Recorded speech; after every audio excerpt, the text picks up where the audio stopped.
Welcome to Books of Our Time, produced by the Massachusetts School of Law and seen nationwide. Today we shall discuss a book about the British and American bombing campaigns against Germany in World War II. The book is entitled, aptly enough, The Bomber War. It was written by a British author, Robin Neilands. Rob Neilands is a journalist and a leading military historian who is the author of over 20 books. He has, as the British put it, read modern history at Oxford University and Reading University, and took his degree with honors. Rob Neilands is with me today to discuss the Bomber War, and I am Lawrence R. Velvel, the Dean of the Massachusetts School of Law. Rob, thank you for coming all the way from England, from Oxford, to be with us. I realize that coming over on the QM is not exactly a hardship tour, but nevertheless. Rob, because you are a British author as opposed to an American one, people here would not know your name as readily as they might know some of our American historians. So tell us briefly, how many books have you written on military history, and what subjects have you primarily concentrated on? Well, I hate to think how many books I've written. Probably far too many. You don't really hate to think that. Well, you know, you like to have a good core of decent stuff, but a lot of it is advanced journalism. Proper military history, probably around 15 or 20. Which have some degree of academic rigor. Right.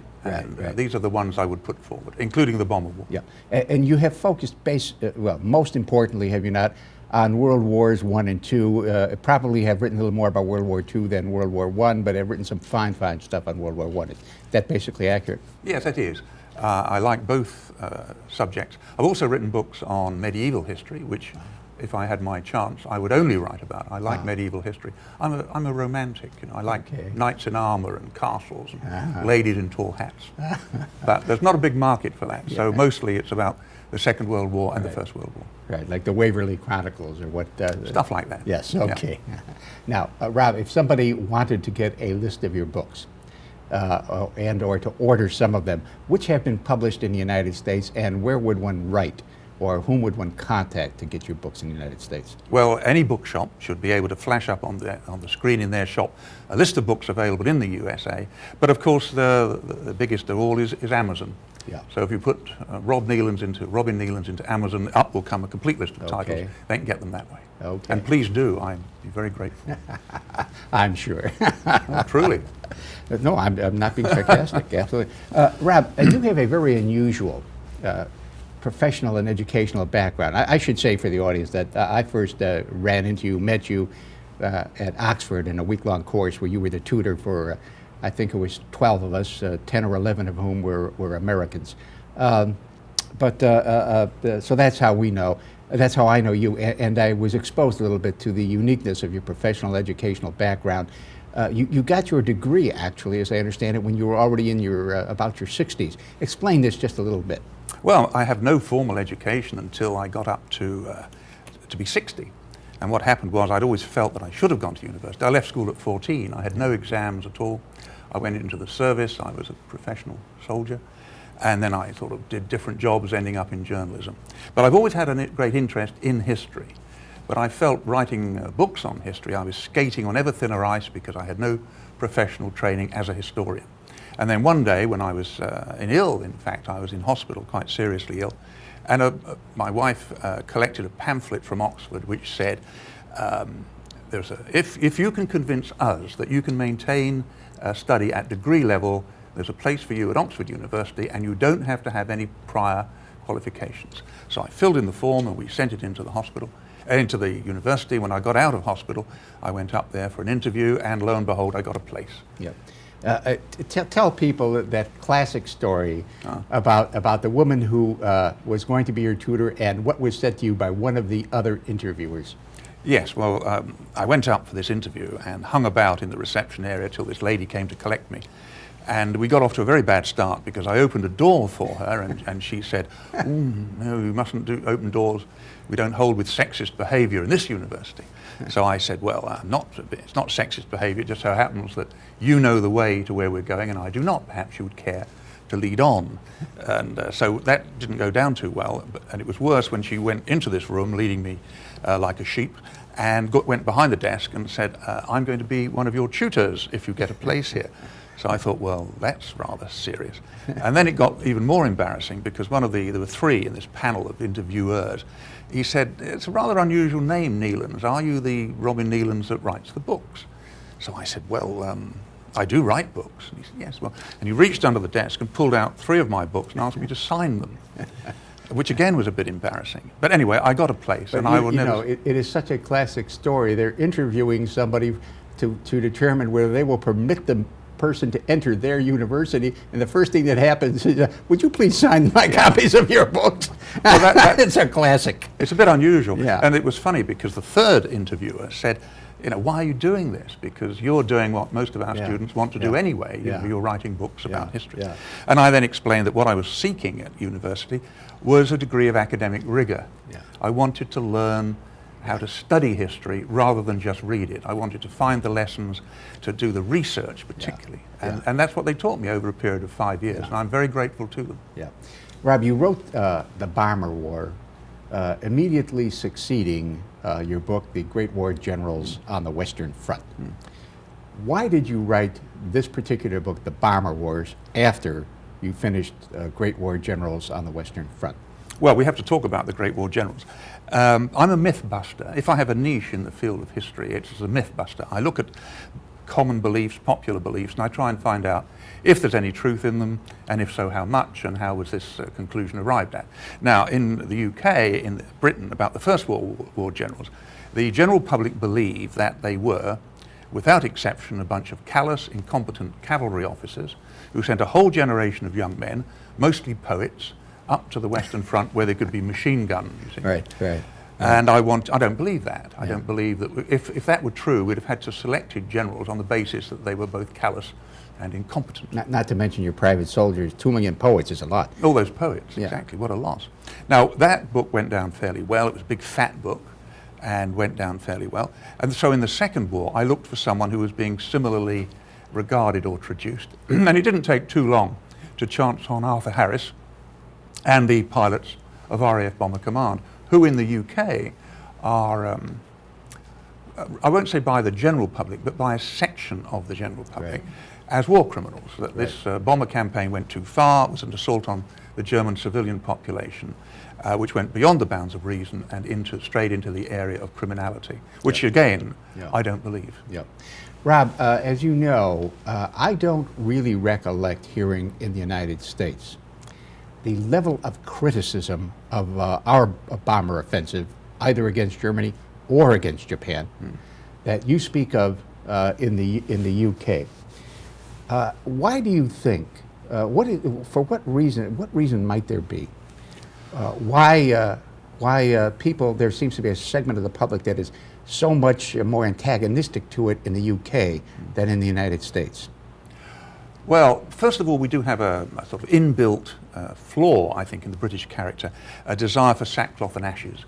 I often think, if Miss Britain appears in the Miss Universe contest, everybody else, their national costume, our national costume, would be sackcloth and ashes. I'm serious. We do. Oh dear, oh dear. Would not win. No. Let's abase ourselves if we can.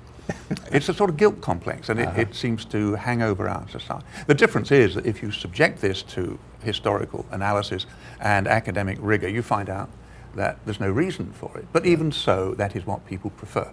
So every year on February the 15th, around the time of Dresden, rest assured there will be articles in the British press making the case that this raid was unnecessary and in itself a war crime and built on other unnecessary facets of the war. Do you think that to any extent whatsoever, the American lack of a guilty conscience about this is due to the claim, which the British at first made and first attempted to carry out and quickly found to be unrealistic, that we were engaging in precision bombing so that we were not, in fact, killing civilians and we were merely hitting military targets, a claim we make to this day, and a claim by reason of which, when they announced Hiroshima, they pointed out that there were barracks there that had, I don't know, 3,000 or 4,000, 6,000 Japanese soldiers. But the point is, do you think that our claim of precision bombing had anything to do with this? Oh, absolutely. The idea is that we went into area bombing, that we being the British, the RAF, because we didn't have the technical facilities technical aids in the form of radar to hit precision targets. And there were other reasons as well. Yeah. When the United States 8th Air Force arrived, they arrived in Britain in 1942 with a doctrine which was daylight precision bombing by self-defending bomber formations. And neither of those worked Right. in the ET, Right. in the European Theatre of Operations, for a wide number of reasons. The weather, industrial haze over the cities, you couldn't put the Norden bomb sight on these precision targets, and of course the actions of the Luftwaffe, Yeah. Yeah. which proceeded to shoot the 8th Air Force out of the sky. Yeah. The losses were Yeah. terrible. Yeah. I mean, and Yeah. one of the reasons that when I wrote The Bomber War, I started off to write about the RAF and discovered that to examine these myths, I had to bring in the 8th, which it turned out to be a marvelous bunch of people that I eventually met, because the second plank in the argument against the RAF area bombing offensive is that it was unnecessary because the 8th Air Force were able to use precision bombing. Yeah. And neither of those are true. Yeah. Now, there will be people watching this who served in the 8th say, oh no, it is true because I was there. To which my answer is, yes sir, you were there in 1944, 45, after the Mustang fighter arrived, and you could take large bomb groups right the way through to Germany. Yeah. And in certain conditions, it was possible to hit precision targets. Yeah. But if you examine the 8th Air Force records, which I have, you will discover that mostly, 99% of the time, it was drenching the area with bombs. Yeah. Or you had a bomb group, an air division spread over 10 miles of sky. Yeah. Yeah. So, Yeah. but the argument you can see is, well, maybe we killed a lot of civilians, but that was collateral damage. But nevertheless, that wasn't our intention. Yeah. Whereas Yeah. Harris, Yeah. with his area bombing offensive, had built into it Yeah. the death of German civilians. Yeah. In fact, neither are true. Yeah, Rob, I take it from, and I think there's only 2 or 3 lines at most in your book, but it's very distinct when one reads it. I take it that you have no truck, you have little patience for the argument, which Americans always make, that it is less culpable to kill civilians, when you are seeking solely to attack military targets, and they are only, quote, collateral damage, than if one actually targets the civilians. I should say, you think you don't accept that argument when it is clear that despite the attempt not to hit civilian targets, they will indeed be hit and will indeed be killed by the gross, so to speak. Yes, I think it's a stupid argument in the conditions of modern war. I think it's right to have such an argument. I don't approve of the deliberate targeting of civilians, and I think that's barbarism. And if you don't condemn barbarism, what is the point of having any sort of moral stance at all? Yeah. What I don't like is cant. I don't like people saying, well, you did it because you meant to do it, but it's all right for us to do it because it was accidental. Yeah. If people die, people die. Yeah. And Yeah. that's it and all about it. Yeah. Now, the argument with the strategic bombing of Germany was not to kill civilians.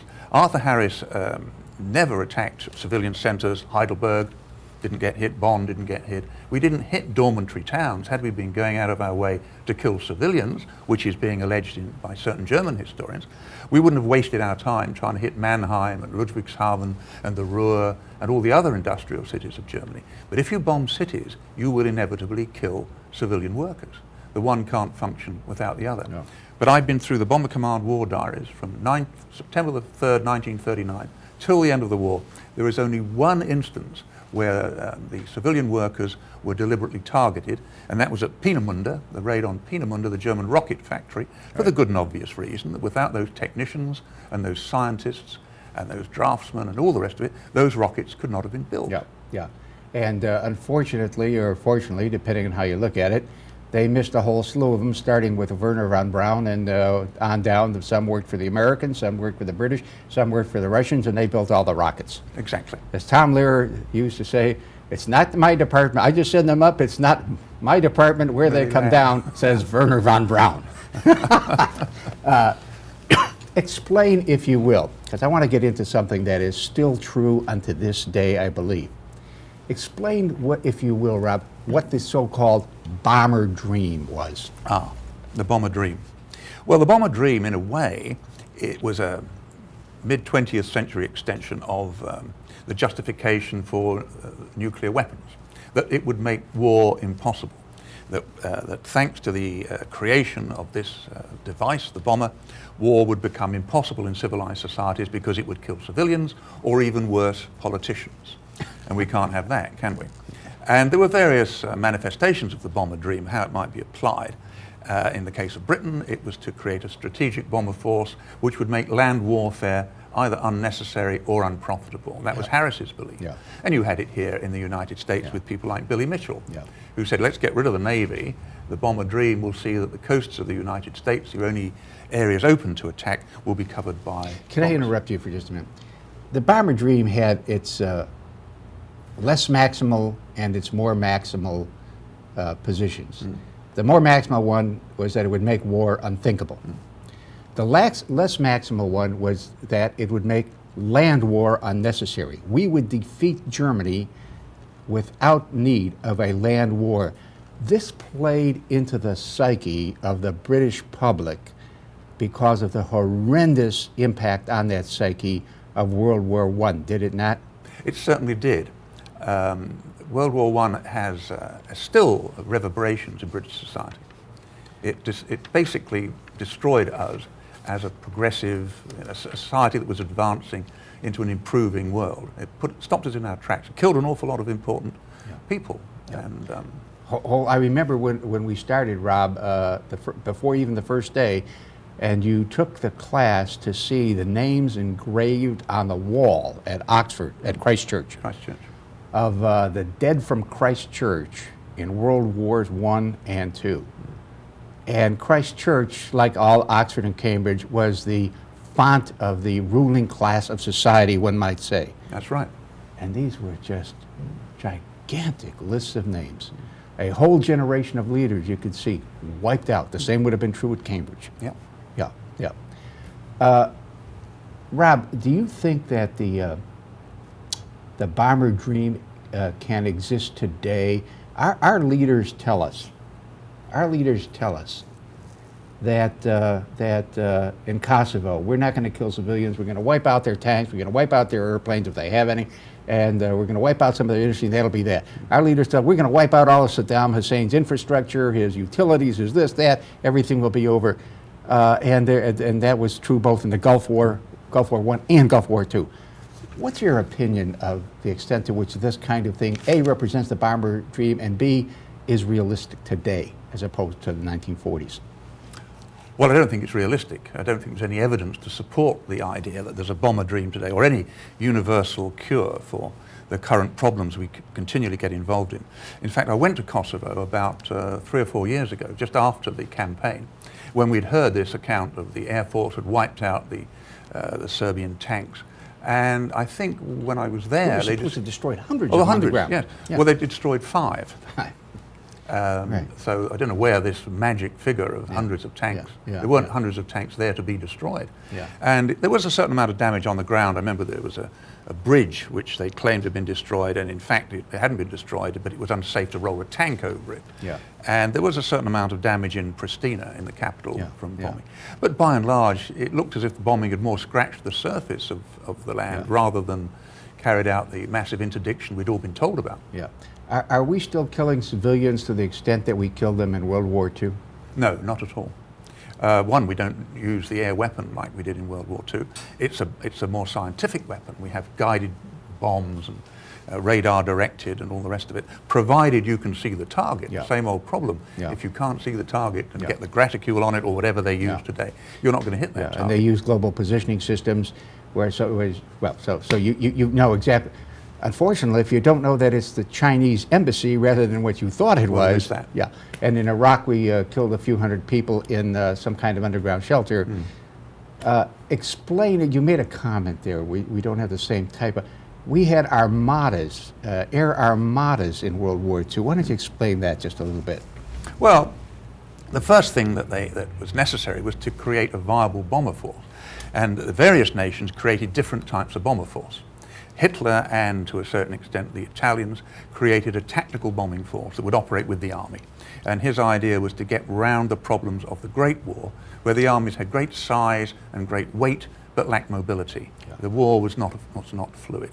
The British, the Americans, as I say, believed in daylight precision bombing, not least because if you're going to hit a ship on the bobbing waters of the Pacific, you've got to be able to hit small targets. And they devoted a lot of technology to that, not least the famous Norden bomb sight. Yeah. So here's another philosophy. The British philosophy, again, toyed with in the First World War and carried to fruition a little bit in the interwar years, was to use the bombers to move the war off the battlefield into the industrial heartland of the enemy nation, which meant hitting the Ruhr and the Saar and the German industrial cities. That wasn't specified, but that was always the target. And both the British and the Americans used what you very rightly call air armadas, 300, 400 planes, sometimes 1,000 planes in a raid.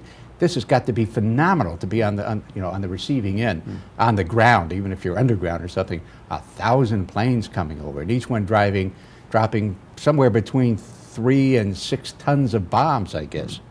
Well, although it is strange, isn't it, Rob? We are said to have dropped, I think, twice as much or 3 times as much tonnage on North Vietnam and South Vietnam as we dropped in all of Europe. Well, that's another one where I think it was Kurt Lee May was the man who said he was going to bomb Vietnam back into the Stone Age. And someone said, General, North Vietnam is already in the Stone Age. And it's pointless to use that sort of force against the LeMay non-industrial also said something city. else that was very interesting and noted it, and evinced a certain knowledge. He said, look, if the other side had won the war, I would have been hung as a war criminal. Exactly. Probably true. Exactly. We have to take a short break for a commercial. We'll be right back. Stay with us. We'll be right back with Robin Newlands.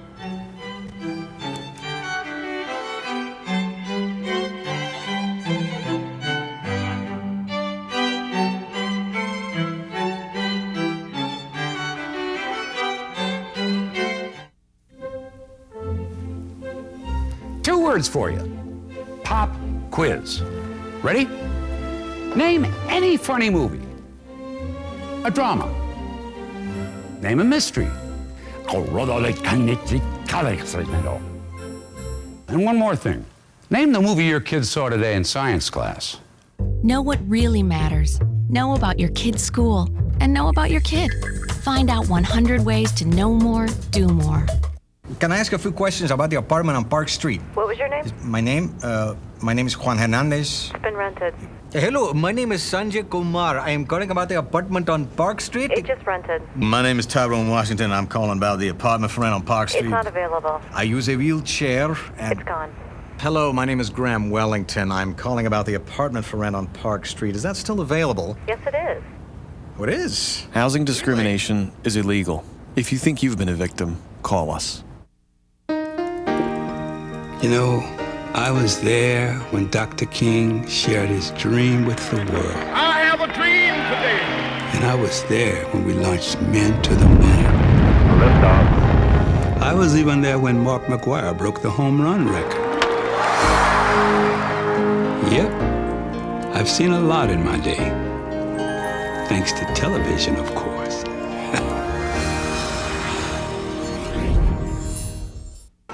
Don't walk. Don't walk. Walk. Do not enter. Hot dogs. Definitely like hot dogs. Motorcycle club. Everything must go. Ghostly ghouls. Don't look at that, Teddy. Body piercing. Ouch.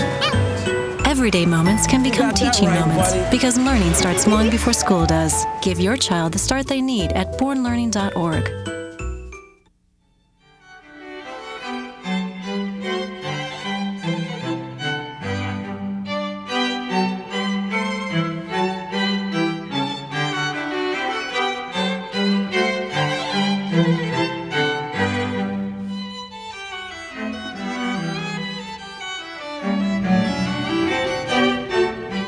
Welcome back. The first heavier-than-air powered flight, Robin, was around 1903, I think, with the Wright. But actually, there was heavier-than-air. There was powered flight before that due to Alberto Santos Dumont, but he used a Zeppelin or a dirigible. He used to pull up at one of the fancy cafes, like a cowboy with his horse, and tie it up in Paris, the Tropicana or somewhere. And in fact, you mentioned in your book, it's absolutely fascinating that Orville Wright taught Hap Arnold, the American air commander in World War II, how to fly in about World War I. But How to Fly in 1911. Who were the equivalents abroad to Billy Mitchell, who was a great exponent of air power in the United States and who was sacked for it? Yeah. Well, the leading exponent wrote a book about air power, was an Italian called Due, Giulio Due, I think his name was. And his basic proposition was that he who controls the air controls the battlefield. And he was quite right about that. I mean, many people took that up, and it's not a doctrine that has ever really been faulted. The Germans did it. The Germans we did it over certainly. Normandy. Yeah. Yeah, go ahead. Essentially over Normandy. Yeah. In Germany, you had Hermann Göring, who was an exponent of the Luftwaffe, which of course was linked with the German army, had army ranks and all the rest of it. And his idea was that the battle could be kept fluid with the use of tactical air forces. In Britain, we had a number of people who were interested in the bomber dream and the idea that strategic bombing would extend the reach from the UK onto the continent, make war impossible. Various people tinkered with this in the interwar years. They couldn't get enough money from the government to create a viable bomber force. 50 squadrons were promised in 1935. I think we had about 28 by the time the war started, very inadequately equipped. But the outstanding advocate for the bomber war was either Air Marshal Portal, who was the chief of the air staff, and incidentally a student at Christchurch. You see the picture on the wall there in Christchurch. And his most vocal commander, which of course was Sir Arthur Harris. Yeah. Yeah. And Harris really, really believed that he could win the war without any need for a land attack, the Normandy invasion, by the deployment of air power over Nazi Germany. Yeah. And Roosevelt, believed that. Roosevelt said in one of his speeches, Germany is a fortress, but a fortress without a roof, which again was very true. Rob, how does one explain, although I think I saw a precursor to this in the last chapter, in something you said in the last chapter of Great War Generals in the Western Front, where you pointed out how unprepared the British were for World War I, even though they knew for sure it was coming. How does one explain, given the bomber dream, given the idea that the bomber will be the method of retaliation and the way of winning the war and avoiding this horrible bloodletting that killed, 1.4 million or 2 million Britons and, more Germans and more French and so on. How does one explain the virtual complete failure would be too strong, I guess, because they did develop radar. But they didn't develop aiming beams or beacons. They didn't develop ways of seeing through clouds. They didn't develop defenses against... How does one explain all this? Why didn't the British take this up in the late 30s when they knew war was coming? Well, that was too late. I mean, that's when we did take it up, and it was much too late. I think there are two reasons, and they're endemic in British society. One, we're always ready to fight the last war, always, which means that there's normally 2 or 3 years before we're ready to fight the current war. And the great trick in those early years is not to lose. That constitutes a victory. Secondly, in the 20s we didn't have the money. We had serious problems, as indeed did here in the USA. There wasn't the money available for investment. An awful lot of money had to be spent on simple relief of the poverty caused by the Depression and all the rest of it. But finally, in the 30s, there was the area of appeasement, of buttering up the Nazis, of trying to placate Hitler. Some of it, I think, arose from the feeling, a correct feeling, that the Paris treaties, the famous Versailles Treaty, was unfair to Germany and provided Hitler and his acolytes with a viable reason to appeal to the German people to destroy the terms of the Versailles Treaty. So they will all put all that together. You can't get the investment. You couldn't get it then, you can't get it now. Democratic governments will, by and large, not support investment in the military in times of peace. And it's the same now. Except in the United States, because we now have something like it's now $400 billion a year in investment.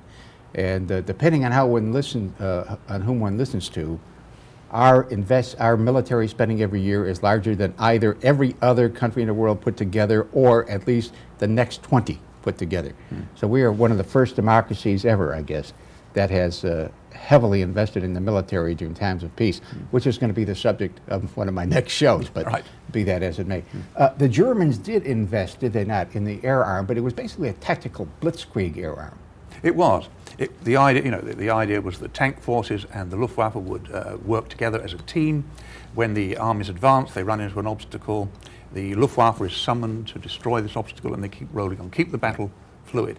Now, that in fact recoiled against them when they ran onto the Channel coast in 1940, and there is this ditch, and the British are on the far side of it. And hence the Battle of Britain, which was a daylight offensive, which they lost, and they switched to the night offensive, which proved inaccurate. I mean, the curious thing about all the bomber dreams, tactical, strategic, precision, is that when they actually came to be tried out in the heat of war, none of them worked. And everyone had to be revised. Well, that's sort of typical, you know, without meaning to be sarcastic or without meaning to be anti-military, that's fairly typical of military theories, isn't it? Yeah. They say, what do they say? That the best laid plans do not survive first contact. And that seems always to be true. And yet, at the same time, the Germans really, by what they did to Rotterdam and Warsaw and Coventry, they sowed the wind. And that's what Arthur Harris said. He said when he was up on the roof of the Air Ministry looking at London on fire in the autumn of 1940, he said they're sowing the wind and they will reap the whirlwind, and he is absolutely right. The development of the bomber offensive is interesting, particularly in the light of current arguments in the UK, which it's moved on. In the immediate, during the war, this is a waste of resources. The money we spend building a strategic force should be spent on a tactical force to support the armies or destroy the submarines. Then it became, the argument was, well, it didn't achieve anything, that German industrial production increased. In spite of this destruction of their industrial cities, they actually got stronger. But the argument today is a moral argument. It's not that it was a waste of resources and ineffective, but it was morally flawed. It shouldn't have been waged at all. And that's the one that keeps this flame burning underneath Arthur Harris and his boys. Let me ask you a question about that goes to the moral question. And it's seemingly a very immoral question in itself. I seem to recollect that after Pearl Harbor was bombed on December 7th, about December 20th or 21st or 22nd, Churchill delivered a speech before the American Congress. And in that speech, he very unforgettably said, speaking of the Japanese, but clearly it implied the Germans as well. He spoke of the Japanese because it was they who had attacked us. He said, what kind of people do they think that we are? Do they think we will not rest until they have been taught a lesson which they and the world will never forget? You know, and went on. And that motivated, did it not, both Churchill and Roosevelt to a large extent in this bomber war, because as you point out, all of Germany's previous aggressive wars, Austria and Denmark in the 60s, France in 1871, France and Belgium in the First World War, the attack into Poland and into France, attacks, plural, into Poland and into France. And Germany had never tasted war on its own soil, and this really brought it home to Germany. I've seen pictures of Harry Truman in a car going through Berlin, and you know, it makes New Orleans today look like there's nothing the matter with it. So, I mean, this had a major, this was would you agree, let me put it up, would you agree that this was a major reason behind, underlying in some people's minds at the top levels of government, the destruction of the German cities? Yes, I think so. I don't know whether it was a reason for doing it. It was a military campaign and fought for military reasons. But undoubtedly one of the spin-offs from it was that it changed the mind of the German people. When the war, their attitude towards Hitler began to change in 1943 when the Allied bomber offensive built up. When night after night and day after day, when the Mustang came in, the skies over Germany were filled with bombers and destruction rained down on a daily, nightly basis. And it went on for years. And I think, quite seriously, that the German people, which are now one of the most pacific people, which is a complete reversal of the way they were since the end of the Napoleonic Wars, must have something to do with the fact that when war comes home, suddenly war isn't glorious anymore. And wouldn't that also be true of what happened in Japan? And the Japanese, too, became a very Pacific people. Again, I'm not, I don't normally go east of Suez, so I wouldn't know. But yes, I suspect so. It certainly would change the minds of most people who have experienced war, don't want any more of it. And I think it must have happened to the fascist powers as much as it would to the democratic powers. You know, I really believe, I don't imagine this is the most popular thing an American can say in America, But I really think that one of the reasons why America has fought so many wars since the end of World War II, and we fought something like 7 or 8 major wars and another 10 or 15 more minor ones, is that not since the American Civil War has there been a war on American soil. Americans, and after the Civil War, by the way, for 50 years or so, America was a very pacific country. The military was in bad odor in the United States from about 1865 to 1917. People wanted no part of it. Not since then has there been a war fought on our soil. I don't think we really, George Bush, what does he know about a war? You know, when you get right down to it. Well, explain why, if you would, some of the concrete reasons why. When the bombers first started going over Europe, and for that matter, when the German bombers first started going over Britain, why these bombing attacks failed, the flak, the fighter defense, and so on. Oof, well, largely a failure of to provide them with the necessary technical aids. They couldn't find the target, essentially. To roam across the continent of Europe, trying to find Germany, never mind Essen. And, can I interject something? You tell a story about how British pilots and navigators in peacetime, before the war, flying over Britain, had to land to find out where they were. They couldn't find their own cities in Britain. I mean, what is with these people? And they think they're going to find Essen? Oh yes, and that was continually pointed out to the powers that be in Whitehall. You know, we've got to develop some better aids.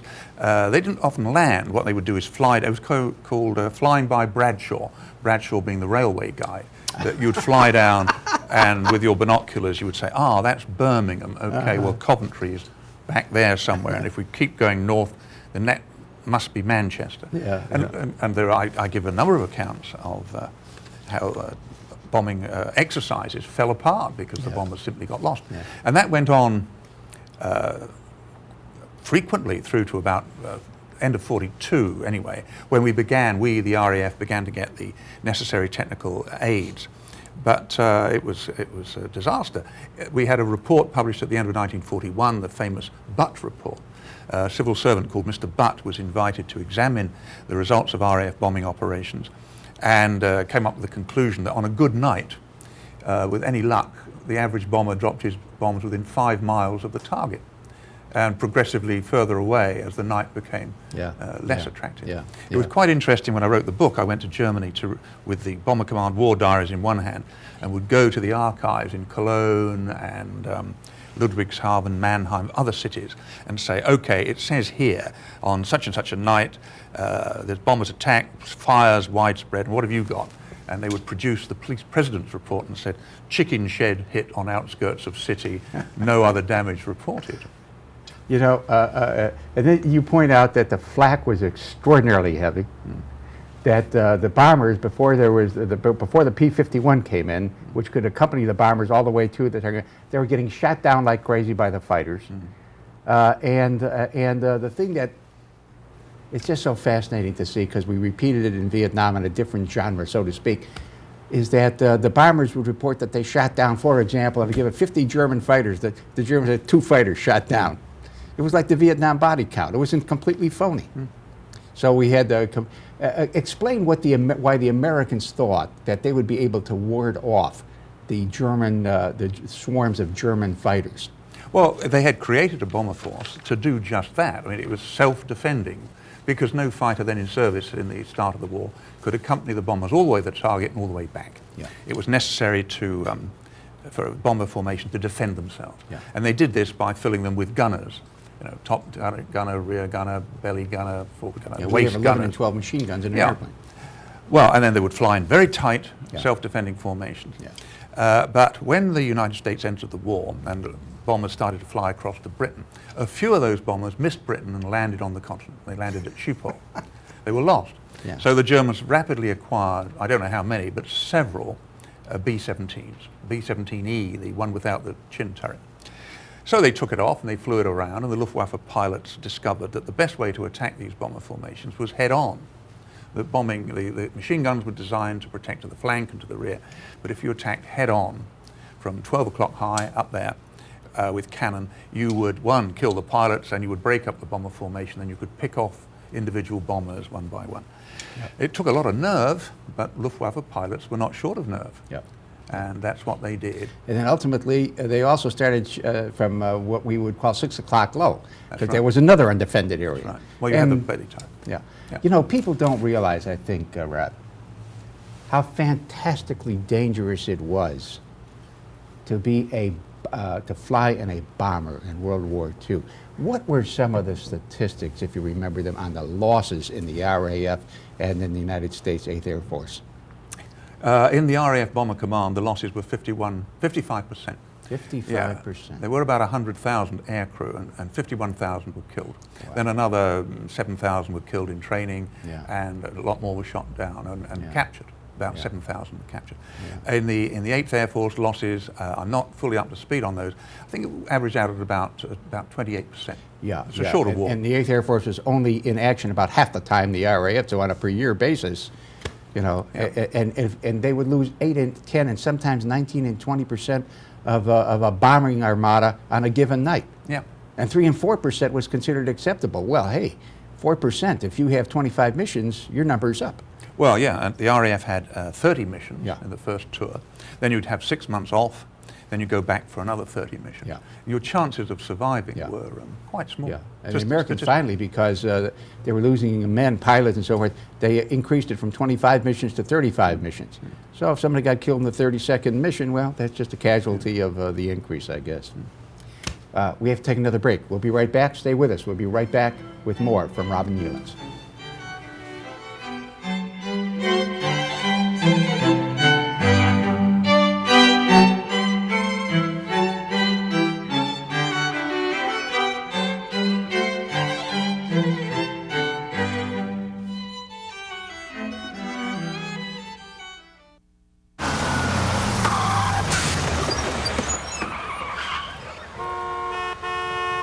Yo, Tim, get on your job, kid.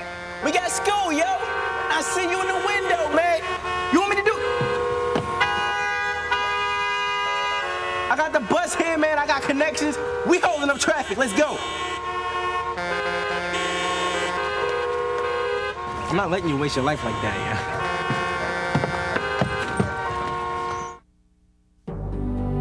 What inspired David to spend a lifetime exploring distant planets?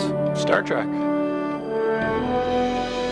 What inspired Nicole to bring new life into the world? The first time I saw St. Elsewhere. And what inspired Stephen to risk his life for others? Hill Street Blues. Television. Who will it inspire next? You know how inquisitive kids are. That's why you store sharp objects in a safe place. Keep medicines out of reach. And if you have a gun, you keep it unloaded and locked away. As concerned members of the television community, we urge you to be just as careful with television. Kids don't always know what they're watching. That's why you should. I'm a lion! Yes, you are. Come here. Let's see how this looks. Hey, how's my little horse? She's a lion. Yes, she is. You don't have to be perfect to be a perfect parent. When you adopt a child from foster care, just being there makes all the difference.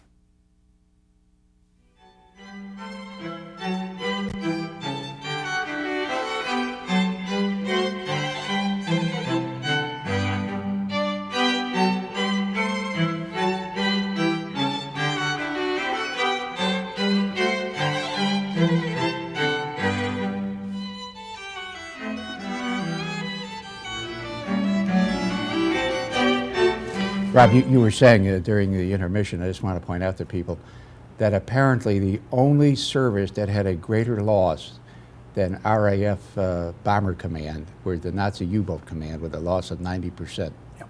Wow, wow. Rob, it was thought, was it not, that, at least early in the war, that strategic bombing would destroy the enemy's morale. Why was that thought, and what was the evidence for or against it? Very little evidence for it. let alone in the UK. I mean, Hitler's idea when they decided to call off Operation Sea Lion, the invasion of Britain, he'd been assured by Goering that the German bombers alone could pound the British into submission, and it didn't work. We had the Blitz, 79 nights, London was bombed straight off. Other cities were bombed, cathedral cities, not just industrial cities. And if anything, I was only, 6 at the time, had no effect whatsoever. If anything, we became remarkably bloody-minded about it, and we were not going to give in to that lot up there. Britain can take it, that was the sign. Right. So there was no real evidence that a bomber offensive would do much to destroy the morale of the German civilians. It hadn't destroyed our morale. There was no reason to believe it would destroy their morale, and I don't believe it did. I think that the Germans went about their business as we went about our business. Went to the factory, went queuing, fed the kids, wrote to the husband at the front. Life went on. I remember there's one famous story, Rob, about because the East End is where the docks were in London, and so that got bombed a lot. And one day, Buckingham Palace got hit by a bomb, and the Queen, did she not, said, "Now I can look the East End in the face." Something on that order. Yeah. Okay, so morale. They would talk about morale, but that was a non-starter when you got right down to it. How about crippling Germany's war-making capacity? Well, that was one of the arguments raised at the end of the war. I think there is limited evidence that it damaged Germany's war-making capacity. But then what you have to do, and it made the point where we were talking about academic rigor in studying history, not just reading it. Why was this? Well, there were a number of reasons. The first thing was that the Nazi philosophy was based on keeping the women in the kitchen and the kids in the school. So Germany only ran one shift a day in the factories until the end of 1943. They're fighting the whole world, and they have only one shift a day. One shift a day, they didn't use their own workers, they used slave labor, imported labor from the East and from France. All the occupied countries were supposed to supply workers. And forced labor is inefficient labor. The man who made the difference was Albert Speer. And he put on an extra shift, and that doubled in Germany's industrial production. And by that time they were organized. They had what we would have called shadow factories. They'd moved the main component factories, aircraft factories, tank factories, either underground or to the east, where we couldn't get at them. So basically the war was being, the Germans' industrial production from 1943 on was being handled by a genius in the shape of Albert Speer. So in fact their production capacity increased, though with rather obsolescent marks of aircraft, but greatly improved tanks, and they brought in the jet fighter and so on. They increased by almost sixfold their supply, their annual production of tanks. Unbelievable. I know. But then they ran out of fuel. You see, this was the little or the grand weakness in the German economy was they had no natural supplies of fuel. They could produce it from coal, synthetic fuel. But when they lost the Romanian oil fields, that really was the doom of the Nazi regime. I'm going to come to that in a second. But the one thing that is fascinating me, you said in the book that the Germans in 1944 and 1945 produced something like, I think it was 1,400 Messerschmitt jet aircraft. Now, the Messerschmitt jet airplane was a wonder for its day. And we couldn't do anything about it in the air, so you say we would bomb the runway so they couldn't take off or land. But, they can always repair runways. The Japanese did that and so on. Why was the Messerschmitt so ineffective in terms of stopping the Allied bombing armada? Well, first of all, the armadas were huge. I mean, I opened the book with an account from an American Air Force crew member who recalls on this day in, I think, early 45, he climbed up into looked out the cockpit blister, and there were 1,400 bombers flying to Germany that day. Wow. Colossal number. Wow. The sky was black with bombers. Wow. What damaged the effectiveness of the jet fighter was there was no place to train the crews. I mean, this was a lot of Luftwaffe pilots had been killed. It was a new kind of aircraft. It took some pretty careful handling. They didn't have the experience.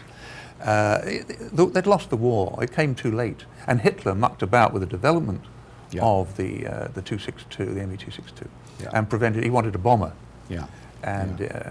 He mucked about with a fighter, and it didn't work.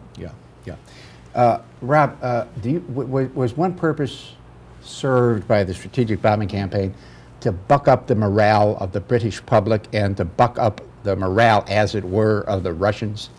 Yes, indeed. I mean, for 4 years, until 6th of June 44, other than in North Africa, the only way we could carry the war to the enemy was with the bomber. It was the way of hitting at his industrial resources, and of course giving support to the Russians, who fought the land war in Europe, was very largely a Russian affair, if you add it all up. Yeah. Russia took the weight of the land war in Europe. But what we gave him was tremendous support in writing down Germany's ability to produce weapons of war. Yeah, yeah. Again, Americans celebrate Normandy, we celebrate the campaign against France. It tends to be forgotten that the Russians lost 20 million people, and there are ideas abroad these days that maybe it was 60 million, and just a lot of them didn't get counted.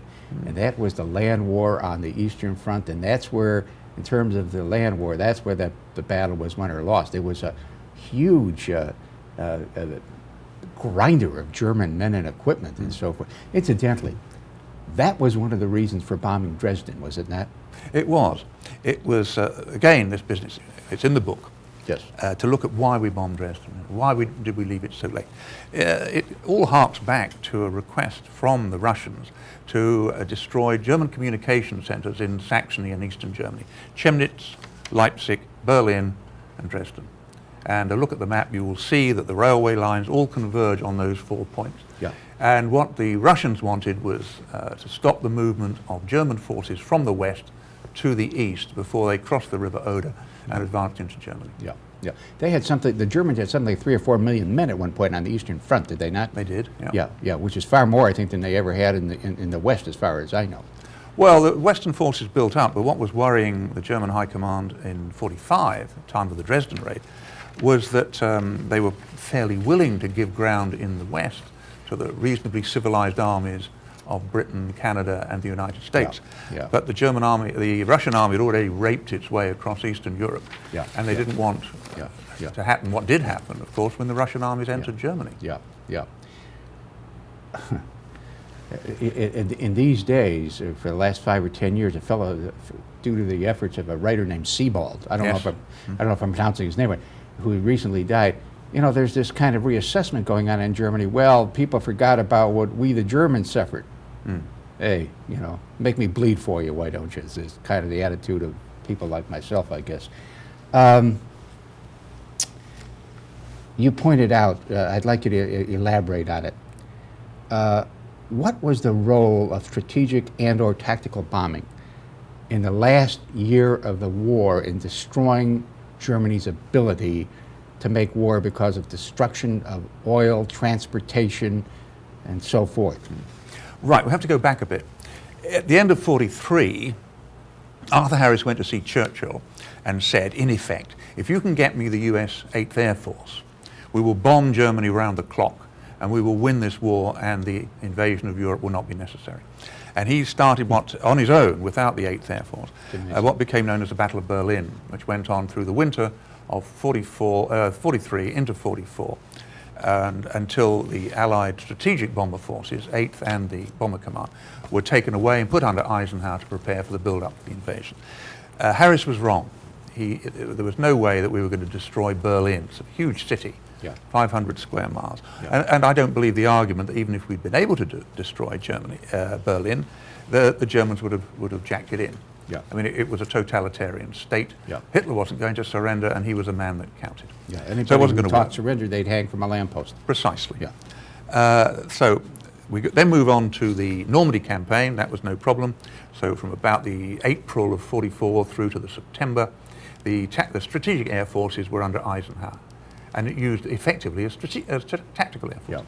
Then they were handed back to Tui Spatz and to Harris, and told to get on with whatever they were doing before. And again, I've said in the book, at that point I think Harris was wrong. He reverted to attacking the industrial cities of Germany, whereas Spatz said, there was an argument that sprung up in higher quarters, that the two targets worth attacking were oil and transportation. Oil, because nothing moves without oil, and transportation, you had to move the oil about. Yeah. And I think that was right. Harris had been in post then for 2.5 years. He had to launch his forces every night. That's a long time to stay in post as a senior commander. I think he was tired. Yeah. In fact, I went to a doctor and said, here is a man of a certain age, he has chronic stomach ulcers, he's become very irascible, he's sticking to a point, he's very dogmatic, he's falling out with his friends, what's the matter with him? And I won't tell you who he is, and they said, well, he needs a break. You know, he needs a lead. I think he should have gone to the Far East and looked after the deployment of the RAF to the Far East after the European war ended. Yeah. But he stayed in post, and he fought the war through to the end, and I think within his lights he did what he thought was right, but I think strategically he was actually wrong. Yeah. One of the things that surprises me, I had not known about the bombing, of the strategic bombing, as it were, at the breakout of San Lo, until I read a book by a great American literateur, you might say, called Paul Fussell, who was an infantryman. And he pointed out that when we got stopped, they brought in, 500 bombers as if it were a city, and they plastered an area of the German lines to such an extent that the great irony was that some German soldiers committed suicide to get out of this horror. And indeed, an American general who had trained a lot of the men dug in a mile behind the lines, and because of mistakes, all they ever found of him was his shirt collar. How come we didn't do more of this kind of tactical bombing, that using the strategic bombing Air Force? Because after that, well, some of our men had gotten hit at first. After that, just walked through them. Well, because it didn't work, that's why. Not a few men were killed in that bombing in July. I think it was the 25th of July. About 600 American soldiers were killed in that bombing. And that was the problem. When I wrote my book on the Battle of Normandy, there are lots of accounts in there. I don't know how many Allied soldiers were killed by bombing and our air forces in the Battle of Normandy, but it must have run into thousands, because hardly any account, American, Canadian, British, is without saying we were attacked by bombers, we were strafed by fighters. It was dangerous. There was a classic example on one attack on the Caen Plain, where the British were preparing to advance with the support of Harris's bombers, and it was decided that to mark out the extent of the British lines, they should mark their forward positions with yellow smoke. Unfortunately, yellow smoke markers were used by the RAF in daylight to mark ground targets. So there you are, you're flying along, you look down, yellow smoke, that must be the target. And they bombed their own troops. It happened all the time. It was dangerous. One thing that, and not since I read Don Miller's revision, wholesale revision, of a book on the history of World War II written by Commager in 1946. Miller's book is around 2000. Have I read, until your book, a book which uses long quotes, which people normally skip over, but one should not skip them in your book or in Miller's book, because they're just wonderful. How did you go about finding these veterans whose quotes you use?